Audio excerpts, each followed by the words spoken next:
देखेंगे कि अल्लाह ने आपको तौफीक दी है कि आप लोग नमाज पढ़ने के लिए आए हैं और चेहरे पर नबी की सुन्नत सजाए हैं, नबी की सुन्नत सजाए हैं। और थोड़ा सा काम कर लीजिए मेरे दोस्तों बुजुर्गों, सुन्नत ये है कि सिर्फ दाढ़ी छोड़ना सुन्नत है, उसमें भी हद है, उसमें भी कैद है। कम से कम दाढ़ी को एक मुट्ठी करना सुन्नत है। मजदूरी करे आपको पैसा ना मिले तो लड़ जाओगे, और कल हो सकता है नबी की इसी सुन्नत को जिंदा करने की वजह से अगर सरकार की नजरे कर्म हो जाए तो आपका बेड़ा पार हो सकता है। नमाज के बारे में पूछा जाएगा और लोग समझते भी नहीं है, नमाज पढ़ने के लिए आते हैं। आज तक कभी ये नहीं कहेगा इमाम साहब सुनिए तो जरा मेरी नमाज होती है कि नहीं। एक सहाबी रसूल सरकार सल्लल्लाहु अलैहि वसल्लम के पास आए कब? नमाज से फारिग होने के बाद। सरकार की नजर उस सहाबी रसूल पर आए, सलाम किया, मुसाफा किया। सरकार ने कहा जाओ नमाज पढ़ो।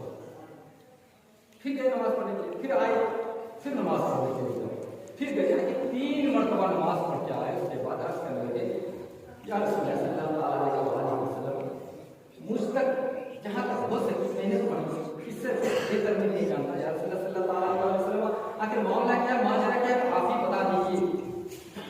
तो सरकार कि नमाज इस तरह से पढ़ो कि जब तुम खड़ा हो तो सीधा खड़ा, जब तुम रुकू में जाओ तो पीठ को सीधी, जब सजदे में जाओ तो हाथों की उंगलियों को और पैर के 10 उंगलियों को जमीन पर रखो, 10 उंगलियों को जमीन पर रखो। और हाथों को तो कुछ लोग जमीन पर गिरा देते हैं। सरकार फरमाते हैं हाथों को इतना फासला रखो कि एक बकरी का बच्चा उसमें से जा सके, तब तुम्हारी नमाज नमाज होगी। वरना आज कुछ लोगों का हाल ये है, सरकार ने फरमाया, एक साहब रसूल ने अर्ज की, उसी जगह पर एक सरकार ने भी फरमाया, एक साहब रसूल ने अर्ज की कि कुछ लोग नमाज पढ़ते हैं मुर्गी की चोंच वाली, मुर्गी की चोंच का जैसे मुर्गा दाने चुनते। कुछ लोगों की नमाज इस तरह से होती है मुर्गे की चोंच वाली, यानी कि जैसा कि मुर्गे दाने को चुनता है, दाने खाते हैं, इसी तरह कुछ लोग नमाज पढ़ते हैं, यानी फटाफट फटाफट राजधानी से। वो साहबी रसूल अर्ज करते हैं जो लोग इस तरह की नमाज पढ़े उनकी मौत दीन मोहम्मदी पर नहीं, दीन मोहम्मदी पर नहीं हो सकता, उनकी मौत।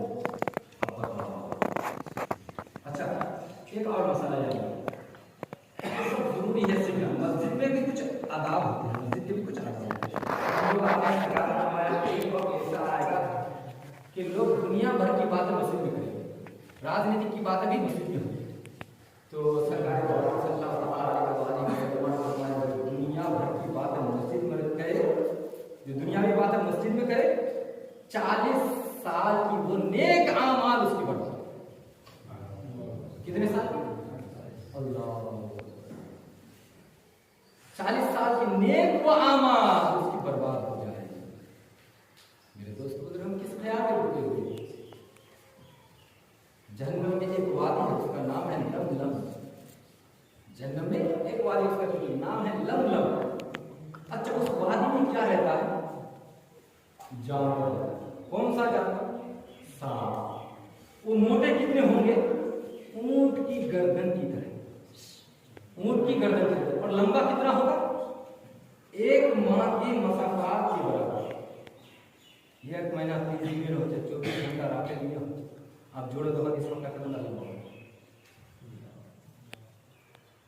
जन्नत में एक वादी है, उस वादी का नाम है लमलम, और उस वादी में सांप होंगे, उसकी गर्दन है ऊंट की गर्दन की तरह, ऊंट की गर्दन की तरह, और लंबाई 1 माह के मसाफात के बराबर, 1 माह की मसाफात। और मेरे दोस्तों, जब वो डसेगा, जब वो डंक मारेगा तो उसका जहर उस बेनमाजी के जिस्म पर सरायत कर जाएगा, और 70 साल तक उसका जहर उसके जिस्म पर जोश मारता है। कितने साल? 70 साल तक उसके जिस्म में जोश मारता है। लेकिन मेरे दोस्तों बुजुर्गों, लोग समझते हैं उलमा अगर बयान करें कि लोग समझते हैं कि मौलवियों का काम क्या है। देखो गुनाह कबीरा का तज़किरा अगर हम ना करेंगे तो कौन करेगा? कल क़यामत के दिन हमसे भी सवाल। ऐसी बात नहीं है कि उलमा छोड़ दिए जाएंगे, उलमा से भी सवाल होगा कि तुम नबी के वारिस क्या गुनाह कबीरा का तज़किरा किया था?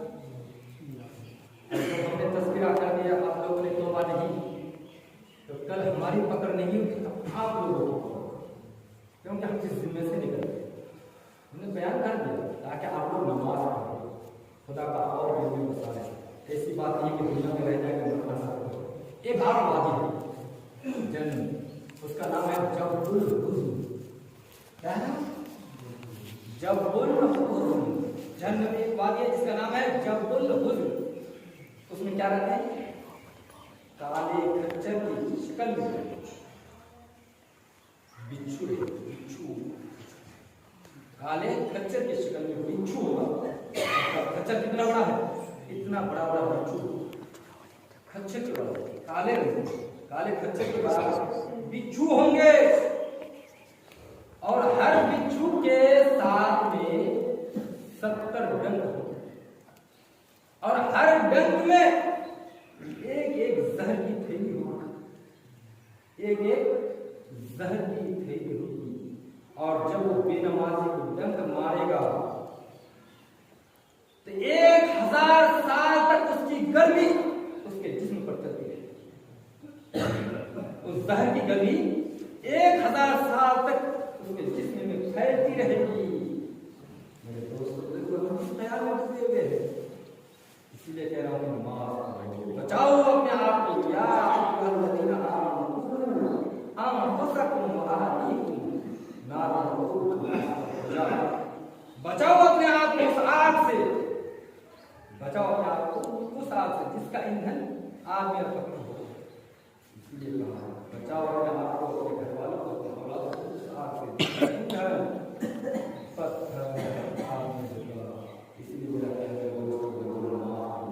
अच्छा, कुछ लोगों की आदत होती है, कौन काबिल बनते हैं, नहीं बनने चाहिए। जैसे हम अपने औलाद के लिए रात दिन खून पसीना बहाते हैं, जब औलाद बिगड़ जाते हैं उसके बावजूद हम कहते हैं या अल्लाह मेरे बच्चे को सुधार, शराब से दूर कर, गंजा से दूर कर, यही दुआ करते हैं। तो इसी तरह से एक आलिम की जिम्मेदारी है कि भाई कभी किसी की गिबत ना करे, झूठ ना बोले, वरना हमसे भी पूछा जाएगा। कल एक एक आमाल के लिए, एक एक नेकी के लिए तरसना पड़ेगा, एक एक नेकी के लिए तरसना पड़ेगा। अच्छा एक बात, सबसे बड़ा गरीब कौन है? बोलते बोलते बात याद आ जाती है। सबसे बड़ा गरीब कौन है?